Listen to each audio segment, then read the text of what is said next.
কিন্তু তোমার হাতে রয়েছে। হ্যাঁ, যখন ওদের মহাদেবের কাছে ওরা আসলো, এসে বলছে যে প্রভু আপনি আমাদের বাঁচাতে পারেন।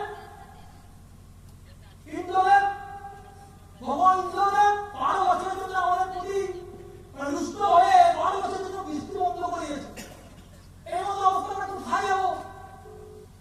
এই মতো অবস্থা আমরা কোথায় যাবো? আমরা ছেলেমেয়েগুলো কিভাবে চলবো? আপনি প্রায় বাজাতে, আপনি আপনার ডুকডুকিটা বাজান, আপনি আপনার ডুকডুকিটা বাজান,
ইন্ডাস্ট্রিটা পুরো ওয়ার্ল্ডে 100 বছরের ইন্ডাস্ট্রি, এখানে বড় বড় বিল্ডার কারবার আছে, গভর্নমেন্ট অফ